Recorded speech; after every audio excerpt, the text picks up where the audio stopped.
नमस्कार दोस्तों।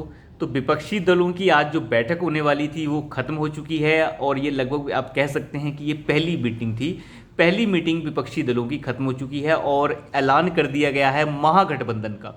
नीतीश कुमार की तरफ से पोस्टर भी जारी कर दिया गया है महागठबंधन का, जिसमें नीतीश सेंटर में है, बाकी छोटे छोटे दूसरे जो नेता हैं सारे उन्हें छोटे छोटे करके साइड पर रखा गया है। केजरीवाल की तस्वीर भी थोड़ी बड़ी सी लगाई गई है।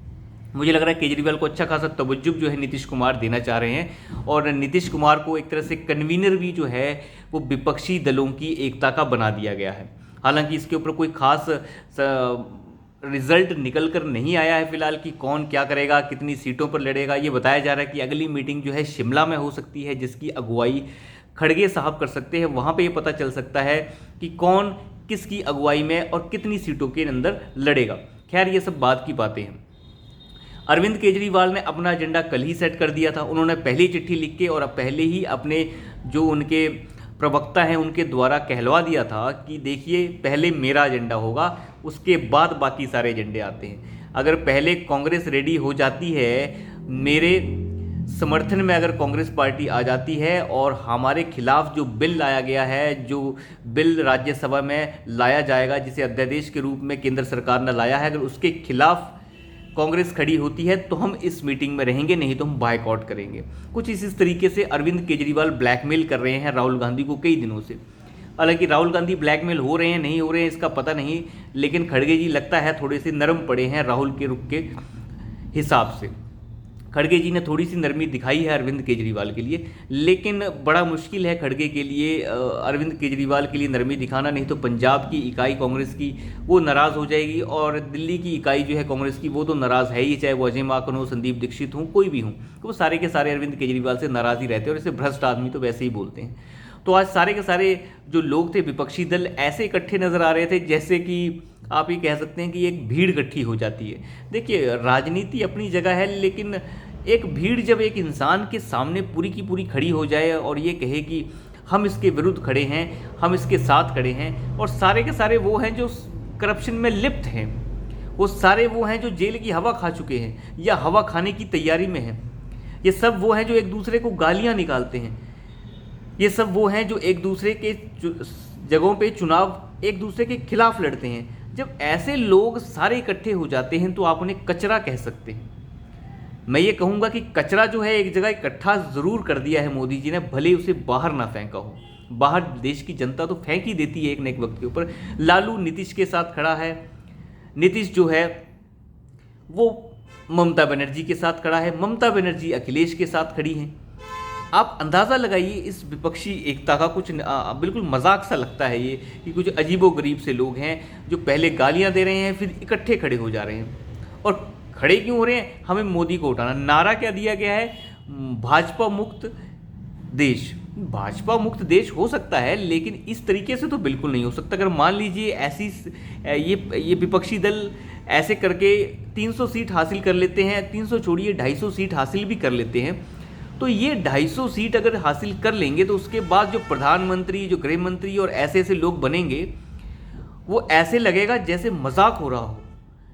नीतीश कुमार प्रधानमंत्री बन जाएंगे, राहुल गांधी भी कुछ बन जाएंगे, हो सकता है वो उप प्रधानमंत्री बन जाएं। ऐसे ऐसे पद तो निकालने ही पड़ेंगे जब सबको एडजस्ट करना है। गृह मंत्री, उप गृह मंत्री, फाइनेंस मिनिस्टर, उप, और जिसे आप कह सकते हैं वाइस फाइनेंस मिनिस्टर। इस तरीके से सिस्टम शुरू हो जाएगा और आपको लगता है कि देश चलेगा? क्योंकि देश ने आज तक ऐसी घटिया सरकार जो इतने सारे मिले जुले सिस्टम के साथ बनेगी, उसका क्या ही होगा, बड़ा मुश्किल है।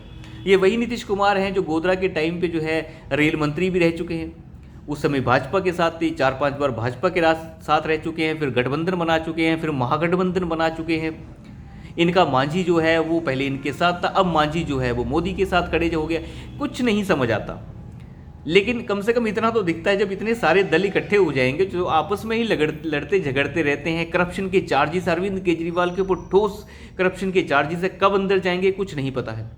उन करप्शन चार्जेस के ऊपर कुछ नहीं बोलते अरविंद केजरीवाल, लेकिन फालतू की बकवास करते रहते हैं। हमेशा मैंने देखा है, हमेशा फालतू की बकवास करेंगे, लेकिन मुद्दे की बात पे नहीं बोलते। अगर आपसे सवाल किया जा रहा है आपके घर को लेकर, आपके पर्दों को लेकर, तो आपको जवाब देना चाहिए। जवाब से आप भाग जाते हैं। और उटपटांग मतलब उस मुद्दे को लेके चले जाते हैं कि भाजपा भाजपा भाजपा। ये मुद्दा बड़ा अजीब हो जाता है, हर चीज़ भाजपा ही नहीं हो सकती, आपको भी काफ़ी कुछ बोलना पड़ेगा। दिल्ली में पहले भी सरकारें चलती रही हैं, उन्हें तो ऐसा कभी दिक्कत नहीं आई, उन्हें तो ट्रांसफ़र पोस्टिंग की इजाज़त की ज़रूरत ही नहीं पड़ी। आपको ही पड़ रही है ट्रांसफ़र पोस्टिंग की इजाज़त की ज़रूरत। मेरे समझ के बाहर है कि अरविंद केजरीवाल और क्या चाहते हैं। लेकिन कुल मिला के ये है कि विपक्षी एकता भले ही दिख रही हो, लेकिन ये विपक्षी एकता दूर से देखने में कचरे के समान लग रही है, क्योंकि सारे के सारे वो लोग हैं जो ऑलरेडी कचरा हो चुके हैं, जिनका कोई वजूद नहीं है, वो कचरे के समान ही है। ममता बनर्जी इस पर शामिल हुई हैं। ममता बनर्जी कौन है, जिन्हें कल कलकत्ता हाई कोर्ट ने यह कहा है कि आपने जितने भी नामांकन पंचायत चुनाव में करवाए हैं वो सब हमारे हिसाब से गलत है और हम इसकी सीबीआई जांच करवा रहे हैं। जितनी हिंसा हो रही है हमारे हिसाब से हिंसा नहीं होनी चाहिए, तो हम इसकी सीबीआई जांच करवा रहे हैं। सुप्रीम कोर्ट तक ये कह चुका है कि सारी के सारे जो पंचायत चुनाव हैं वो केंद्रीय सुरक्षा बलों की निगरानी में होंगे। ये हाल है ममता बनर्जी का। ये लोग कह रहे हैं कि डेमोक्रेसी खतरे में है। खैर, इनका बोलना हक है और इन्हें बोलना भी चाहिए, इनका इकट्ठा होना भी हक है, लेकिन लग ऐसे रहा है जैसे कि पूरी तरह से जो एक हद होती है, एक मर्यादा होती है, वो लांघी जा चुकी है।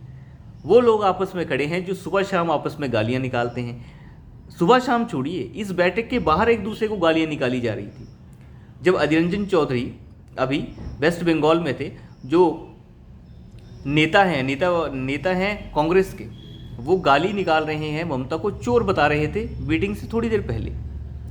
राहुल गांधी जो है मीटिंग से पहले ये कह रहे थे कि कांग्रेस जो है विचाराधीन पार्टी है, इसके कोई विचार ही नहीं है। तो आप अंदाज़ा लगाइए किस प्रकार की विपक्षी एकता हो रही है। असदुद्दीन ओवैसी वैसे ही हमलावर हैं इसके ऊपर, पूरी की पूरी विपक्षी एकता के ऊपर। तो विपक्षी एकता का क्या होने वाला है, इसका बड़ा मुश्किल है कहना, और बड़ा मुश्किल लगता है मुझे कि विपक्षी एकता हो। कांग्रेस चाह रही है अंदर ही अंदर उत्तर प्रदेश में कि विपक्षी एकता तो ठीक है अपनी जगह, लेकिन हमें समर्थन करना चाहिए मायावती का, ऐसा भी चल रहा है अंदर। जयंत चौधरी यहाँ से गायब हो गए, वो भाजपा के साथ जाने के चक्रों में हैं। तो ये कुछ अजीबोगरीब सी कशमकश है, जिसमें जो भी होगा वो तो देखा जाएगा, लेकिन कम से कम ये है कि ये कचरा एक जगह हो चुका है, ये तो मान के चलिए, और फेंकने की देर है इस कचरे को। तो अभी के लिए इतना ही, धन्यवाद।